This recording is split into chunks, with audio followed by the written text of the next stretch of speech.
സ്വാഗതം. തിരുവനന്തപുരം മെഡിക്കൽ കോളേജിൽ രോഗി 2 ദിവസം ലിഫ്റ്റിനുള്ളിൽ കുടുങ്ങി. ശനിയാഴ്ച രാവിലെ 11 മണിക്ക് ലിഫ്റ്റിൽ കയറിയ രോഗിയെ കണ്ടെത്തിയത് ഇന്ന് രാവിലെ 6 മണിക്ക്.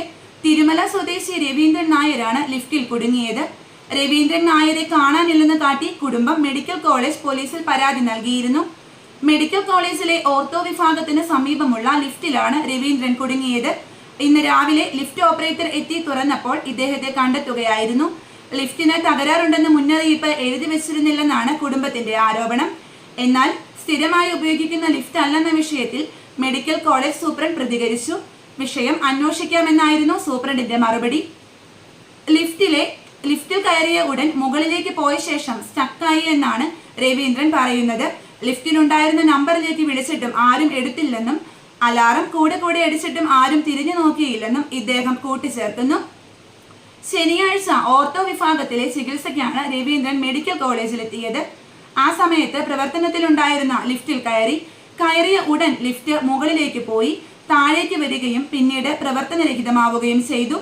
തുടർന്നാണ് 2 ദിവസം ഇദ്ദേഹം ഇതിനുള്ളിൽ കുടുങ്ങിയത്. ലിഫ്റ്റിൽ കണ്ടെത്തിയ ഉടൻ തന്നെ ഇദ്ദേഹത്തെ ചികിത്സയ്ക്ക് വിധേയനാക്കി. നാടൊന്നാകെ കൈകോർത്തു ഒരു ജീവന് വേണ്ടി. എല്ലാവിധ ആധുനിക സൗകര്യങ്ങളും എത്തിച്ച് തിരച്ചിൽ നടത്തി. എന്നാൽ ആമയിഴഞ്ചാൻ തോട്ടിൽ മുങ്ങിയ ജോയിയുടെ ജീവൻ രക്ഷിക്കാനായില്ല. ഒടുവിൽ 3-ാം ദിവസം തകരപ്പറമ്പിലെ കനാലിൽ പൈപ്പിൽ കുടുങ്ങിയ നിലയിൽ മൃതദേഹം കണ്ടെത്തി.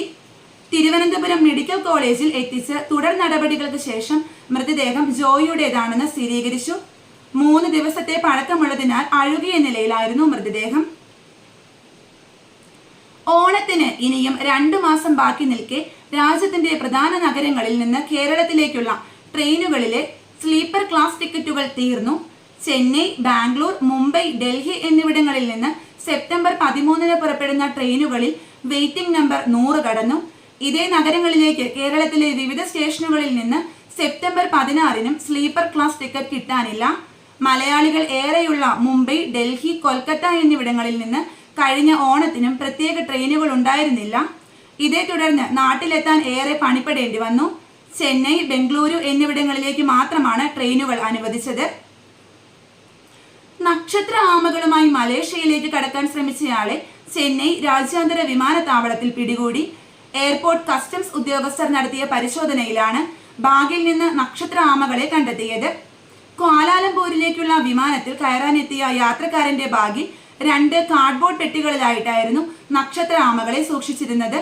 സുരക്ഷാ ഉദ്യോഗസ്ഥർക്ക് സംശയം തോന്നി പരിശോധിച്ചപ്പോഴാണ് പെട്ടികളിൽ ആമകളാണെന്ന് കണ്ടെത്തിയത്. 160 നക്ഷത്ര ആമകളാണ് പെട്ടികളിൽ ഉണ്ടായിരുന്നതെന്ന് കസ്റ്റംസ് ഉദ്യോഗസ്ഥർ അറിയിച്ചു. നന്ദി, നമസ്കാരം.